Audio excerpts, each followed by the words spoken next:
This week on the bench, I'm going to tie you up the brown carpet caddis. We named it the carpet caddis because the Zelon or Antron we use to tie the fly is what they make carpet from. So make sure you have these materials ready before you tie the fly. For the hook, we'll use a 2X fine size 14 dry, some 8/0 olive dun thread to tie with, some olive brown Zelon for the tail, some olive brown Antron dubbing for the body, some olive brown Zelon again for the wing, and a tiny brown hackle for the hackle. To start the fly off, I've tied my thread in and gone to the bend in the hook. I'm going to take a little bit of my Zelon, and again, I only want this a fairly short little tail on it, probably 1/4 of an inch long, and then we're just going to tie it in. The next step in the fly is very important. You want this body to be quite thin.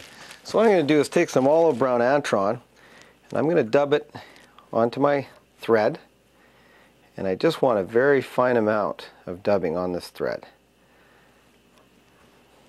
And then we're going to wrap it forward, and as we wrap it forward on the hook, we're going to go over it with our thread, and this will keep packing that dubbing down and make the body look very thin. Now it's very important when you're tying in the wing to actually build it up, and how we're going to do this is take one clump of Zelon and tie it in, and don't worry about the length at this point, just tie in one clump, and then take another piece and tie it in, and by the time we're finished we'll have 3 pieces of Zelon built around to form the wing.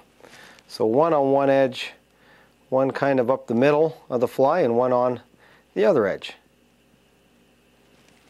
Once we have the 3 clumps of Zelon tied in for the wing, we're going to trim it to the right size.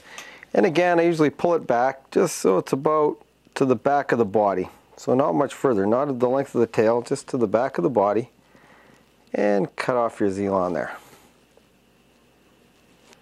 Another key to this fly is keeping your legs or the hackle very small. I only take 2 wraps, and I want to keep it really small. So what I mean by small is select a hackle that is half the size of what the hook shank is. It should be very, very small.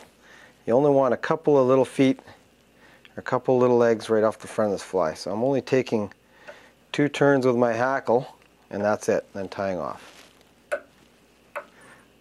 Now I'm just going to finish off the head, finish up that fly, and cut off your thread. Now the big thing to remember about this brown carpet caddis is small. You want a nice thin body, a small little tail, and especially the hackle. Only 1 or 2 wraps of hackle, and that's it.